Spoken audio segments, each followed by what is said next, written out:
And then I'm going to pin you. Okay. Spotlight for everyone. Okay. Wow, that's a big picture of me. Oh, did it come up like that? I never know if it comes up like that or other people say it, or it's just like, that's so funny. Um, but good evening, everyone. Today is Tuesday. It's not Sober Tuesday. What would the sober day be? Sober Saturday or Sober Sunday? Nonetheless, it's the sober day of the week for us. It's because we're going to learn about um, being a part of a alcohol beverage driven industry, and honing in the discipline of having sobriety within that industry, which can sometimes be very hard because it's everywhere and it's almost like a mandate of your job to be drinking and or on be keeping up with drinks and all the rest of that stuff. And even in the wine industry, I think it's a little easier because we can, kind of sip and swish and spit it out, and we basically got the gist of it. But the spirits are a little bit different. I'm not swishing around some gin, but um I'm very honored to have LP here. Lauren is brilliant mixologist, a mother. She's recently sober. I think she said she just celebrated 1,000 days, which is absolutely incredible, considering the amount of things that she does in the industry and how innovative she is in the industry, which I'm sure she will get to. And also, she was Drink Master. I don't even know if the show comes on anymore. There was a show on Netflix called Drink Masters. And we were kind of all obsessed with it for a second. And Lauren was the winner. She was the Drink Master, is the Drink Master. I'm assuming because I haven't seen another one. So, There's not another season, so the one there, and only, and I'm okay with it for there now. we go. But nonetheless, everybody give Lauren a warm welcome. I'm sure that there will be time for a Q&A Yes. throughout or after. But I will fall back and give you the floor, ma'am. Thank you. Super, super honored and grateful, Hugh Society. Thank you so much for having me. Yeah, so my name is Lauren or LP, whichever you prefer. I always think it's important to kind of introduce myself, but in a more intimate way, not just the I'm a beverage strategist and I won Drink Masters on Netflix. I think it's important for you to know who I am from the DNA to really understand my whole path and journey and where it's led me to today. So I grew up in the Bronx in a home with seven other siblings. My parents are some of the hardest working individuals I've ever had the pleasure of meeting and knowing. And I was adopted. So I was adopted at birth, and my four younger sisters were also adopted. They went through foster care, and my parents wanted to keep them together, so they adopted all of them, which I thought was pretty amazing. And so this whole like idea of giving back and really creating community and how I define family, it really translates into a lot of the work that I do in current day. Um, I didn't know that I was adopted until the age of 14. Doing the thing that kids do, asking your parents questions just to ask them. But I think in my core, I always kind of knew that I was. And so I posed the question, asked the question, am I adopted? And of course, my parents told me that I'm loved and they chose me. And I thought that was quite special. It wasn't until the age of 27 that I decided to take a DNA test and discovered that I am 40% Puerto Rican, and then the rest of my DNA is Puerto Rican, Jamaican, and African American, which was a fun little twist in growing up and always just kind of identifying as Black. And I've been on this journey my entire life of trying to figure out my identity, not just my DNA and what makes up my genetics, but also like how I define who I am, how I describe who I am and what communities I'm a part of and what path that I really want to kind of take in life. And we're going to fast forward, then we'll go back in time. But in current day, I think there are a couple ways I define myself. It's mom, it's sister, it's wife, beverage strategist, Netflix drink masters. But I think it's also it's a friend and it's a mentor and it's a caregiver. And we're going to talk a lot about, for me, how being in a space that's so spirit oriented, ultimately, like how the decision to be sober has impacted my day-to-day life professionally, but also has led me to be like the best version of myself I can be. And in turn has led me to work a lot more efficiently and effectively and uh to taste.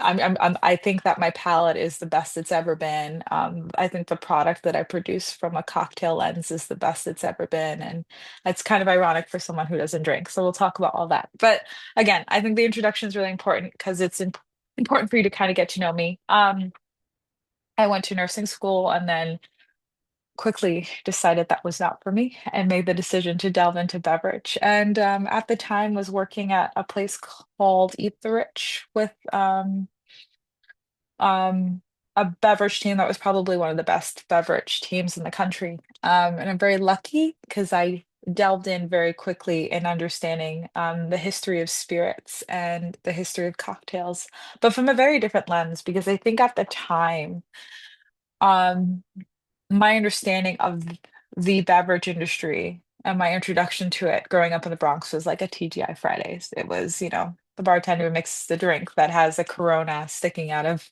the opposite end of it, upside down, with a very colorful and typically a bendy straw of some sort, right? An oversized glass. And so my introduction to this kind of craft side of beverage was very different. What intrigued me about it the most was the fact that there were stories associated with these spirits, right? Stories of pirates and stories of slaves and how they taught um, these individuals who looked nothing like them, who were often their owners, how to make spirits. And those are the stories that weren't really taught to us and weren't really documented, but these were the stories that these individuals were telling. And that's when I knew I wanted to do this. And I wanted to do it in a way that allowed those stories to come to the forefront. Um, and so my day-to-day work today, I'm a beverage strategist, and that basically is a fancy way of saying that I work with franchise organizations. Think like F1 Arcade is a great example. And I take their data internally, I look at external data, and I help them make the best decisions to optimize their business um, from a beverage lens. So it's, hey, margaritas sell, mojitos sell. Here's a spec. I teach the teams how to execute drinks. Um, Again, education foundationally, and then all the things for execution. So for today's topic and conversation, the way I wanted to kind of set it up is it's just framing it with a lot of context and stories and quotes and the why. And then my hope for you all is that you can walk away with a bit more education about the NA space. If you're sober curious or sober yourselves, a bit more clarity on the ways you can really lean into acknowledging that being a superpower and not a weakness or anything that's holding you back in life. And then I think most importantly, hopefully it just opens the door to a conversation that a lot of people um, still aren't having openly. I pride myself on leaning into honesty and humility and realness, which is one of the first kind of quotes that we'll talk about. But I think if we can display a little bit more of that, it just allows everyone to be a lot more comfortable and open up, which is why I start with this very verbose introduction so you can get to know me. Okay, so let's dive in. So I wanted to start with a quote. Um, so this for me has kind of foundationally defined why I act or why I am the way I am. And I hope it resonates in some respects. But hard work taught me how to win, but sobriety taught me how to stay. I've spent my life mastering the craft of the drink, but the hardest lesson has been mastering the discomfort of standing in my own truth without a filter. Humility is isn't thinking less of myself. It's finally seeing myself clearly enough to know that the work never actually ends. So, one of the biggest lessons sobriety has taught me is, that feeling that sometimes lingers when you made a mistake or you were taught a lesson, or maybe you're in a workspace that's not necessarily psychologically safe, that leaves the residual impacts that feel really heavy on your shoulders and your chest and in your heart and in your mind. It often has you feeling quite anxious or unsure. And it's a feeling in the past that I would have just kind of resorted to going to a happy hour and, well, washing any feeling or discomfort away. And it's somehow now become my superpower. And so I want to talk about that because I think it's important. So, in my day to day, dealing with stress as someone who does not imbibe and is sober is quite interesting because I wouldn't say that I'm a health freak by any means, but I'm approaching 3 years at the end of the month. And I certainly am someone who prides themselves on trying my best to create opportunities to prioritize my health and wellness. And whether that is just being open and vocal about the things and the decisions that I need to make in my day to day to have more work life balance, whether that is, advocating for a coworker who's going through a hard time or just experiencing some injustices in life, or whether that is, saying no, the power of no. So I have a bit more balance in my day to day. Um, I think that this quote is really important because when I competed on Drink Masters, it was one of the most life-changing experiences. I mean, think about it, right? A platform like Netflix is huge. It's globally streamed, um, accessible for all to see, and also accessible for many to judge and to pass judgment. I think the era of social media is such a powerful tool, but it's also a painful one. And I hope I'm not spoiling anything for anyone, but competing on Drink Masters and winning was the best and worst gift I was ever given.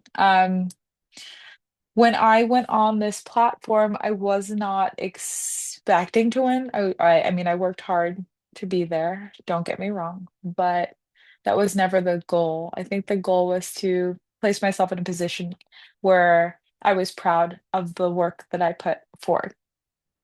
Um, After competing, I realized that what to me was a competition, a beverage competition, was ultimately, I mean, it was TV, it was reality TV. And people can be cruel and very unkind. And navigating that path and what feels like an isolated experience, and in many instances it is when you're the only one who won, is very difficult and hard. I'm very lucky that I have an amazing partner at home and very good friends.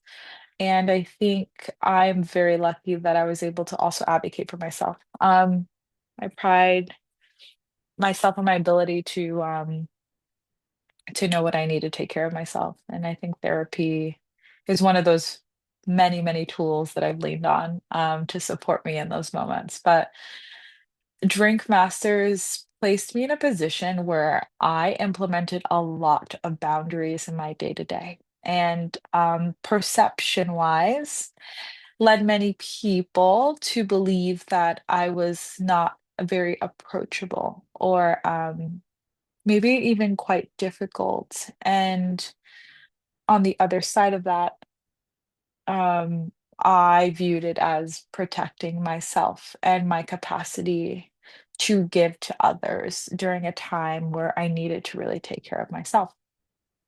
I think in the spirits industry, it's very difficult, as we talked about in the beginning, because alcohol's a social lubricant. And I think I consider myself an extroverted introvert. I love people and I love interacting with them. I get very overstimulated very easily, and I would much rather be in my robe. sitting on my bed at home. Um, I also think that a lot of the unfortunate circumstances that happened behind the scenes while on that show led me to really shut down and cut out community. And in the many years of therapy that kind of engaged in and with, um, I have very fortunately come to a place where I've one, forgiven myself, but have forgiven the hurt and harm that I've encountered to allow myself to be a part of community again. Um, I'm there's this woman on social media. I'm gonna put her Instagram handle in the comments so you can follow her, but I love her content. Her handle is Nike Aurea. It's Nikeaurea. And she talks about community. She defines what community is, and she discusses a lot about what it means to be in community with others.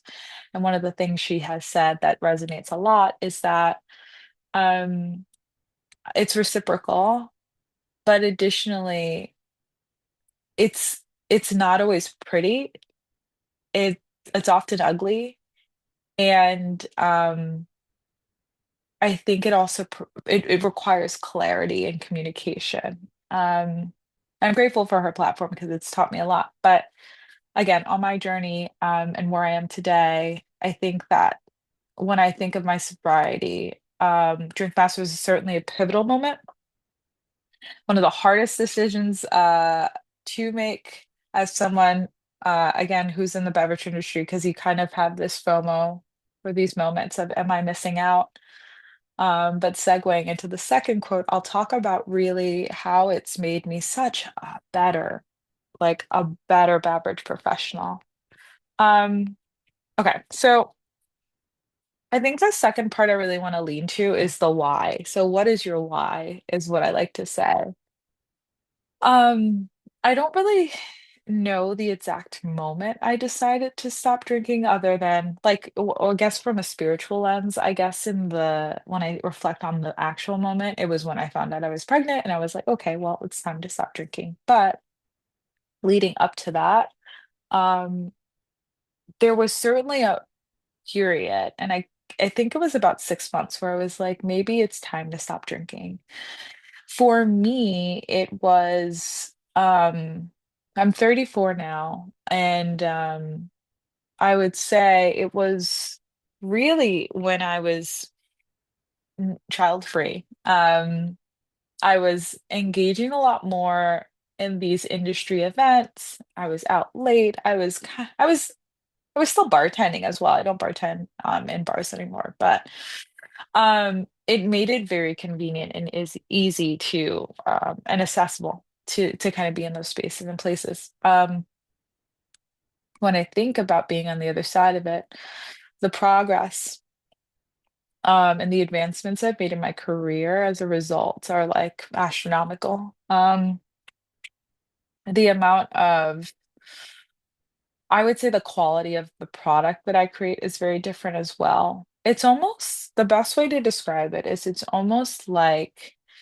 you're on autopilot, going through the motions of completing a task. It doesn't fulfill you. It's not very engaging. And it's like that Bill Murray like Groundhog Day movie, right? Oh, I guess I'm getting up and doing it again. Whereas now it's extremely fulfilling. I feel very motivated. There's a drive, there's desire. Um, there's something to work towards. I'm always trying to be a better version of myself, specifically, well, myself in general, but specifically with my craft every day. Um, and I think it's this element of reflection. There's daily reflection and discomfort. So for this second kind of lead in, um, you know, I think one of the things I want to talk about is we spend so much time or so much of our careers trying to arrive. But what happens when you get there and realize the most important work is the uncomfortable stuff you can't delegate, like facing your own sensitivity and your own history. So this is interesting because when I think about the way that I approach cocktail making, when I think about the way that I approach partnerships with brands, and it's funny because I think sometimes I'm like, "Oh, whoa, it's not that deep." I'm very intentional in who I partner with. I'm very intentional about um, the platforms that I'm a part of, and I think that um, when I'm referring to like uncomfortable stuff I can't delegate and reflection, I often think about the ways in which I can truly make an impact in my community for people who look like me. Um, I try not to dwell or delve too much into regrets or mistakes and really lean into the lesson. But um, when we're discussing the reality of being a successful person who's still navigating raw feelings that come with clarity, I think this specific theme comes from being in a position where I had mentors that I almost like often put on pedestals and I didn't allow them to be human. So when they made a mistake or I don't know, they messed up or they disappointed me, it's kind of like the world came crashing down. So the lesson Sobriety taught me with this was that we're human, we're imperfect, or not perfect rather. And the biggest and most important element aspect of that is the lesson, and it's making yourself a bit more approachable and human. Um, and this is really important for me, especially in the spaces where I'm teaching and guiding and leading and influencing that. And I think that that element of people seeing me on TV and not knowing who I am at its core, which is why I preface with this introduction and humanizing myself, um, that we are all human and we are all learning and we are all evolving. And I think that's so, so, so, so, so important. And it's a gift. And we shouldn't weaponize that. And I think that as a society, we're just very accustomed to doing that. Um, but I think one last, I guess, one last part for this is also it's not necessarily our responsibility to break down and try to understand why people do what they do when it impacts us, but it does allow us to hold a bit more space and understanding, maybe even accountability for those individuals when we have a bit more context as to the why behind it. Um, uh, okay. Um, I think now I want to transition into how this impacts my craft and the way that I approach um, making cocktails, but also my approach to making non-alcoholic beverages and the way that I talk about them.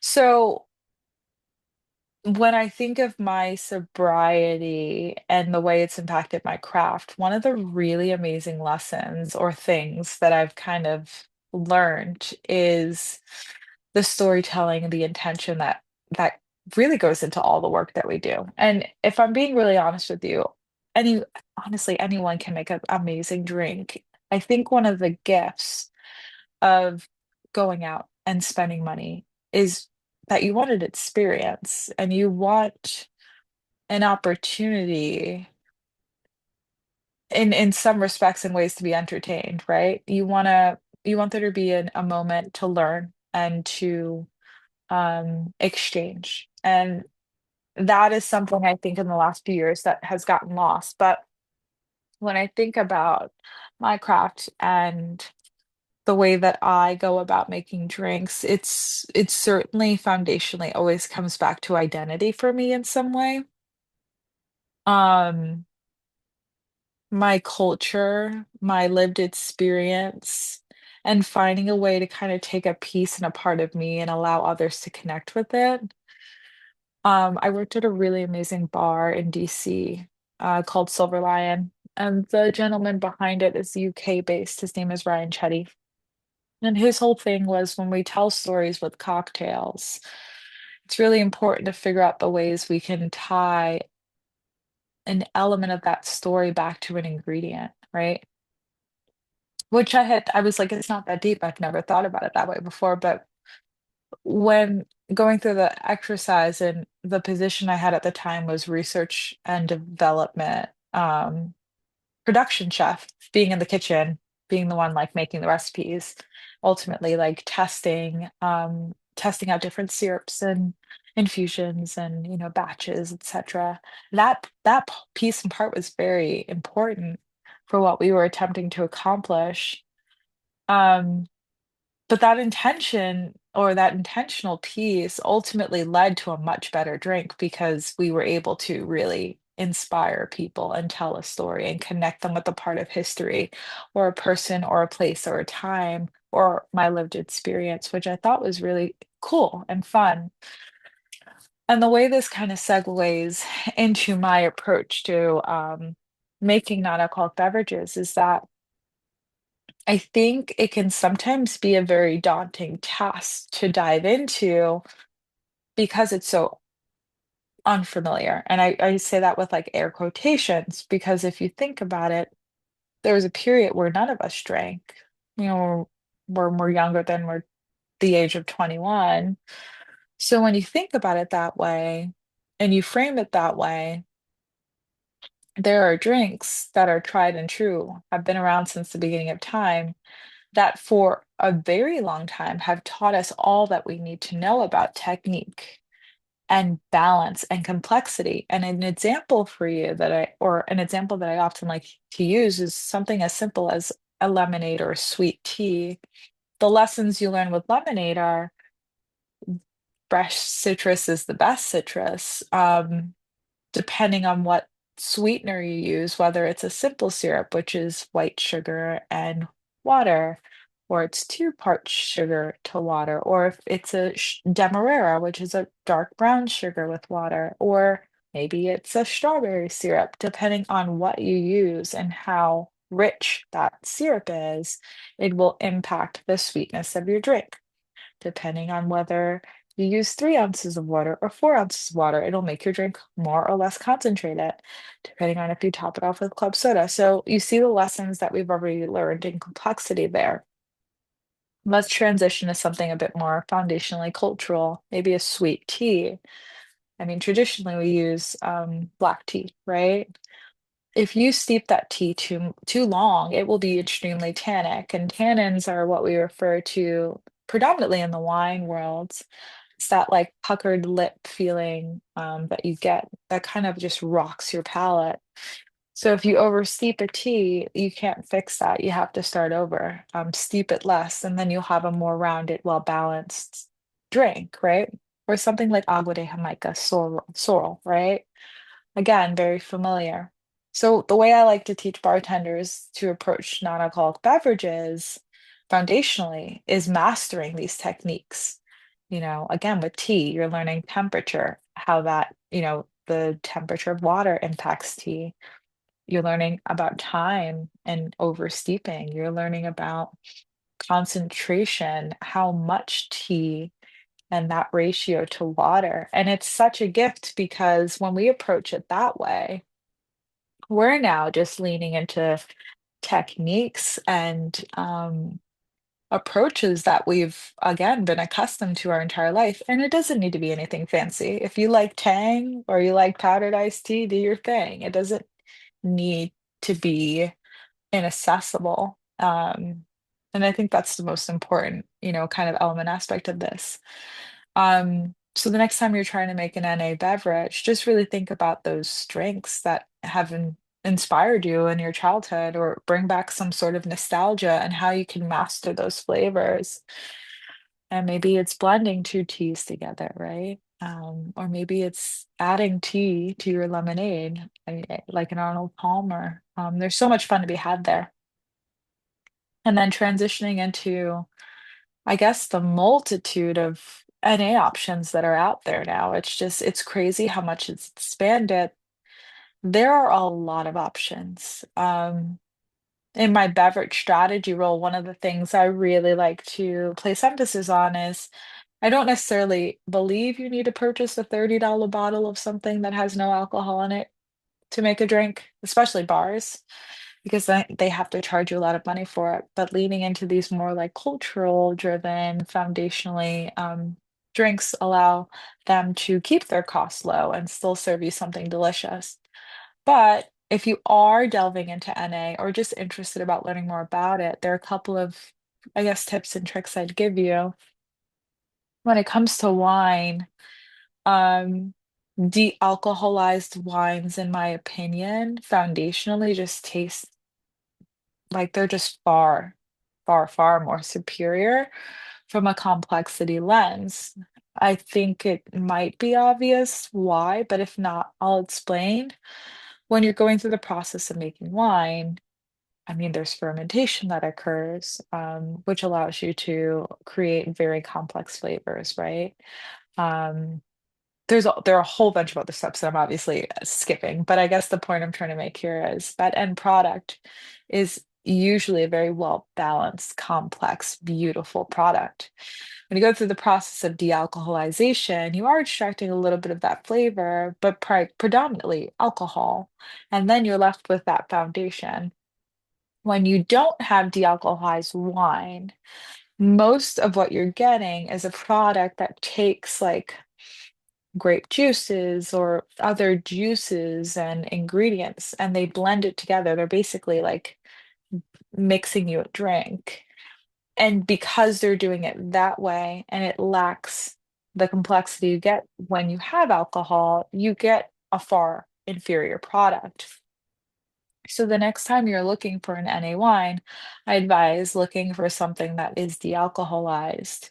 Now, there are trace amounts of alcohol, so if you can't have alcohol at all, there are plenty of products that you can still engage with.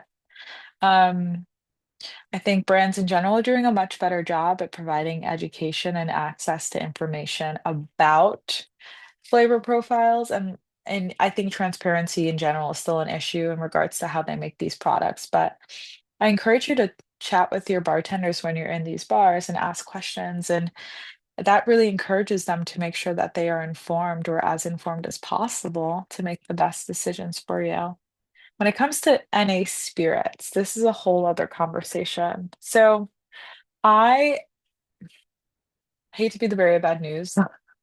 I'm a very tough critic in regards to drinks because am very sensitive to flavor profiles. I'm a super taster, and the way that I actually make drinks is I do taste my drinks. I do it very similar to a wine. I'll swirl it and then I'll expel. I don't consume.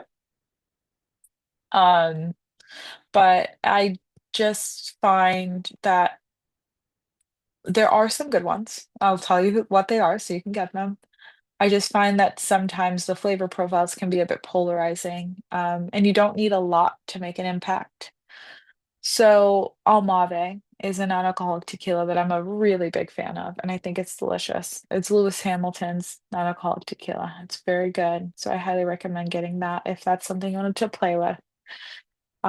There's a product called Pathfinder that I think a lot of people like. I've made hibiscus tea, have added a little Pathfinder, a little bit of simple syrup, a little bit of lime juice, and topped it off with coconut water, and it makes a delicious drink. And at that point, I'm just blending flavor profiles together. And again, I think when we're kind of navigating that space of what tastes delicious and how to make it, I always resort back to, okay, cool, let me think of a lemonade build. Okay, cool, let me think of an agua de Jamaica build, and then slowly add other ingredients. If you're exploring NA beer, I think NA beer is very delicious. Most of them, there are some that don't have trace amounts of alcohol. Most of them that mimic uh, I guess, brother or sister counterpart do have trace amounts of alcohol, so like a Heineken or a Heineken Zero. But there are some that just take hops and water and carbonate. So it depends on what flavor profile you're looking for, but there are a lot of things on the market that are available that are quite good. Uh, when you are in bars and trying to, I guess, describe to the bartender what it is that you'd like in an NA drink, I would say, obviously scan what they offer first, but again, NA beer, NA wine, easy. For cocktails, I think that people in general are still attempting to master this category, and it's hard. It is hard. A few, I think very few folks really get it right, but the category is consistently expanding. People are becoming more and more educated, so I think that we're definitely taking the right steps in that direction. Um, I'll segue into my last kind of piece and part, and then I want to give you time for questions. But I wanted to really talk about just like existing in the spirits world as a sober individual, but then on the other side as well, for any of you who are sober, maybe existing in these social spaces sober. Um, I would consider myself a very, at this point, 3 years sober, very comfortable with my sobriety. Uh, in the beginning, it was really hard for me to even go out, be not because of temptation. I think it was more because of the fact that socially people didn't really understand why I could be sober after winning Drink Masters, is really what it comes down to. And I encourage you all to be very, very, yes, I am happy to write the NA spirits in the chat, but I can also make sure you get access to a list as well. Um, I think I'm just very, very comfortable with asserting my boundaries as necessary and needed. I'm also that friend who will jump in and like protect other friends when they go through this, but we just live in a different world, and I'd hope people would be understanding, but I don't think there's anything wrong with just trying to figure out what is best and comfortable for you. My best advice in navigating this is just advocate for yourself or ensure that you're in a position where you're, if you're not, if you're comfortable not being alone, inviting someone that would make the experience and delving into that a bit more comfortable. And that's what I did in the beginning. I would invite girlfriends that I knew wouldn't ask questions or just were very like, I mean, what I drink shouldn't be relevant, right? Who are more fixated and like focused on my company versus what I was drinking, because I don't need to drink to have a good time. And I think that's the most fulfilling part for me about the sobriety bit and piece. Don't get me wrong, I miss wine. I definitely miss wine. But I think I enjoy the ritual more than I actually enjoy the alcohol. And so finding like a Mianetto Prosecco that's non-alcoholic for me is really, I don't know, it's just like fun. It's that carbonation, it's the flavor and appreciating drinks for flavor and complexity a bit more. Um, I think existing in this space as someone who advocates very strongly for safe spaces, psychologically safe spaces, spaces that allow the people that work for me to excel and have access to education and opportunities. I think being sober to ensure those types of things are accomplished just makes me a better leader. I say that with a question, better leader, like with a question mark, but truly, like I think because my work foundationally is, I mean, it's impactful and very meaningful to me. I think that I'm able to accomplish a lot more in the space. So I don't have FOMO or like miss out on the parties. I'm in bed by 8 or 9. Like this is past my bedtime. And I've just adjusted to the lifestyle. I have 2 babies now, and it's just a very different life. So I say take it one day at a time and just continue to surround yourself with people who are like-minded, not necessarily sober, but like-minded, respectful and encouraging. And I think because I don't know if it's forever for me. So if I ever did go back to drinking, I don't think it's a reflection on anything I've done wrong, right? And I think that's the most important part because there is a little guilt. I'll often think like, man, I have this super nice bottle of wine. Should I feel guilty if I open it one day and have a drink? And I don't. I think I haven't yet, but I think the most important thing for me, and I said this to my husband, if I ever go for a drink because I'm stressed, please don't let me. But if I'm going to celebrate, I think that's different. And I just haven't found a moment worth celebrating yet, which is kind of awesome for me. But yeah, it's such a beautiful journey. So if you're diving into it and about to experience it or thinking about it, I say do it for you. Don't put too much pressure on yourself. If it's a friend of yours or a colleague, and just I think try your best to be supportive and understanding. Um, and yeah, we just live in a different world. I never thought I'd be having conversations and leading conversations about sobriety, and I think it's really awesome and refreshing and important to continue talking about this stuff. And we covered a lot, but I think all in all, um, there's no like lack of anything um, when it comes to this topic. I think if anything, it allows for more of a lot, more opportunities, more moments of intentionality and collaboration and inspiration and more clarity and yeah, it's a pretty amazing place to be in, and I'm just super, super, I don't know, I'm grateful and excited for the ride because there's a lot more life to live and a lot more to come, right? Hopefully a lot more NA products as well. Um, but I think as far as the chat, that's all I really have. But I wanted to give you all some time to ask questions, and I'll write this list of spirits as we're going through questions. But thank you all for attending and listening along. And yeah, I'd love to hear questions if you have them. And if you have them, you can take yourself off mute and ask them. Hi, this is Terry. Okay. Thank you so much for sharing your vision with us. Um, I don't know if I missed it, but what actually was the point that you said to yourself, oh, I don't want to drink alcohol anymore?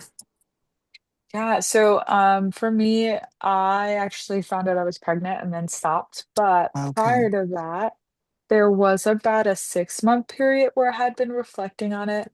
Just kind of like a does this it was really like leaning into the why, like does this serve me? You know, Mm, I mean, I was really young and dumb, right? So I think it was moments of I my work isn't as thoughtful and it's not as intentional as I'd like it to be. And I felt like I was on autopilot going through the motions. So I wanted and I didn't know what the other side would be. Like it's not like in that moment in making the decision, I knew that this is what would come of it, right? I just think I knew I wanted more, right? mhm. Um and it started for me as, well, I'm gonna stop because I'm pregnant, and then it turned into 3 years later of me still continuing to choose not to drink, yeah. Mm, okay, thank you. Yeah, of course. Do you miss like really good cocktails or wine? Will you have a glass of wine at dinner, or if you're out, maybe a cocktail here or there, or I haven't had a single drink in 3 years, okay. but I do miss wine. I don't miss cocktails, and I think it's because it's kinda like a cook doesn't, like, wanna go home and cook for themselves, you know? Exactly. Yes. Okay. I miss really good wine. I have so many good bottles of wine in my kitchen. And as I said, I think there will be obviously a day where I'm like, oh, maybe I'll have a glass. But when I said there hasn't been a moment to celebrate, I guess what I was trying to say is I still always kind of go back to the why. It's like, yeah, cool, there's a moment to celebrate, but do I need to do it with alcohol, you know? That's kind of where I'm at Okay. right now. Yeah, Okay. Okay. Thank you so much. of course, of course. Any other questions? Yeah, really fast. Thank you for that. Of To course. build on the first part, well, what am I saying? listen, it's been a long day. To build It's on okay. the second part about some really good wine that you have at home, Mm. there or have you found a really good non-alcoholic wine that you're drawn to over and over again? Yeah, I have like an entire Google Doc that I'm now gonna pull up on my computer so I can tell you the brands because there are quite a few out there. Uh, Let's see. Du- du- du- du- du. Um, Forgive me because I'm like, where is this list? I might have to send it, but Okay. I do have a pretty lengthy list. I think Minato Prosecco I've mentioned like 5 times because it's so good. Okay. They have yeah, sorry, I don't have the Google Keep app on my iPad. They have a really beautiful rosé that's about to come out as well. Um, Truly, let's see. Actually, I have my phone here. I'll do that because I really want to get you this list because it's very good. Okay. And All right, as you're looking, oh, here we go ahead. go. Go I ahead. found it. Oh, Sorry. So there's a wine called Sachet Rosé. I'm going to type it. It's Secchey Rosé, which is delicious. Cologne Null, KOLONNENULL. And they have a line of like sparkling NA wines. I'm writing this as well, so you'll get it in a second. Um, there's something called Head High wines. I really like their skin contact white wine. I have a very long wine list. Um, there is a really beautiful red wine called Leitz, Leitz. This one specifically is a Pinot Noir that I apparently was obsessed with because I put a lot of exclamation points. French Bloom has a beautiful Blanc de Blanc. And then the final one I have here is called United Ferments. And that's going to be one of the ones that's more of a like blend. Um, the other ones are mostly dealcoholized wines. So I sent that right there for you. great. There's I ended up putting a spirit and a beer in there as well. But Okay. yeah, you're welcome. Okay. Not a problem. So The where do you oh, see, oh, I'm okay. sorry. Where do you, I'm That's sorry, okay. Carrie. That's okay. Go ahead. I was just going to ask, where do you see the future of non-alcoholic wine? Like, what are That's you great. optimistic about? Mhm. Um, I think we're going to have a lot more options to come in the future. I think there's a lot more technology that is becoming accessible, available, and being developed for de-alcoholized wine and spirits. I can't remember. There was a brand that just announced that they just purchased a piece of equipment because they're transitioning into creating a portfolio of de-alcoholized spirits. But I think hopefully there's more transparency, and I think that's on us to kind of pressure these brands a bit. I think ultimately where we're going to see is a fall off on the products that aren't being transparent, and that might expose some things, right?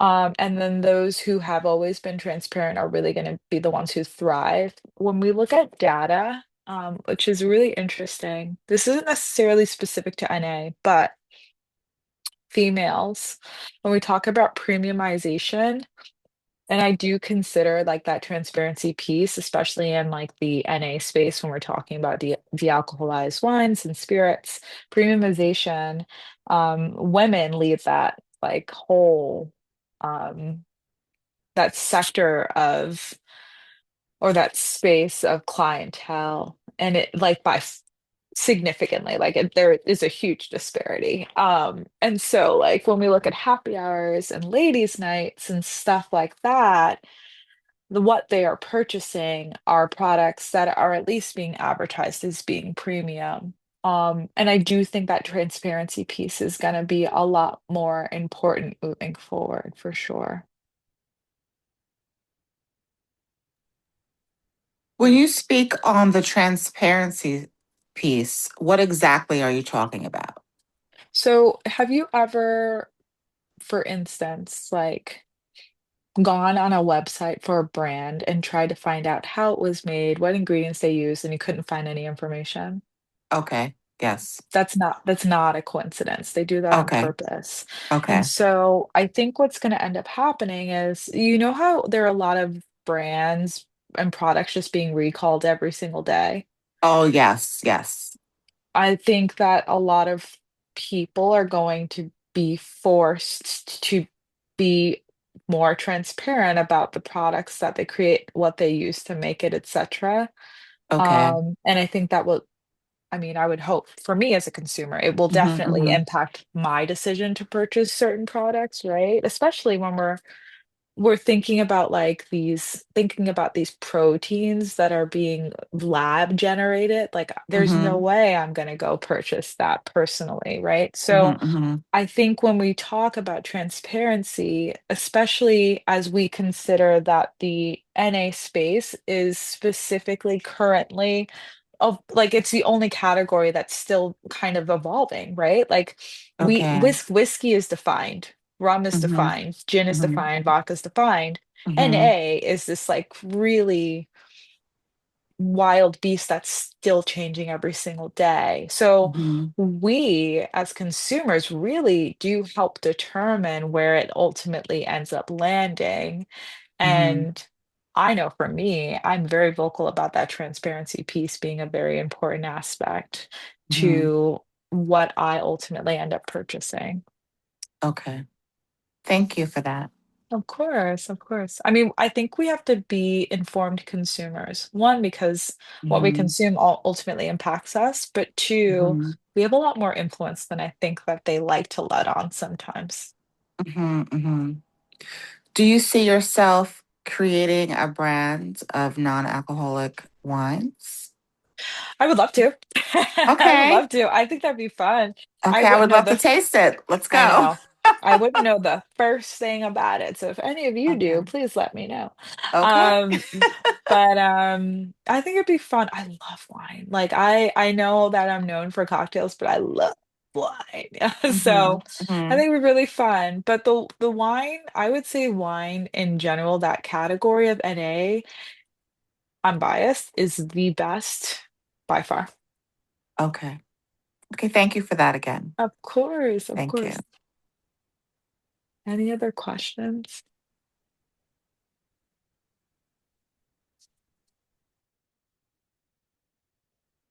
All right. Well, yeah, I mean, we talked about a lot. I'm just very appreciative that you all created space for me to share my story and to talk about this topic. I could talk about this topic for days and hours, but I'm really excited to see where the category goes. I think it's important that we continue to educate ourselves on, the options that are out there and to really acknowledge the influence of the evolving category, and to remain curious. I think that's the most important piece and part, because there's still a lot of work to do, and a lot of fun to be had. So Yeah, yeah. and thank you so much, Lauren.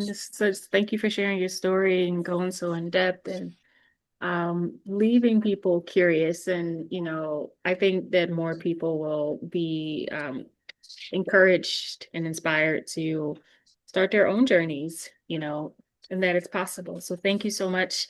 It was lovely to have you. And thank you all for joining and for attentiveness and your questions. And we hope to see you at the next event. Have a wonderful week and weekend and good night. Thank you. Have a good Thank you night. Thank you all. so Bye-bye. Have a much. good Thank Bye-bye. you for night. joining. Thank you. Bye bye.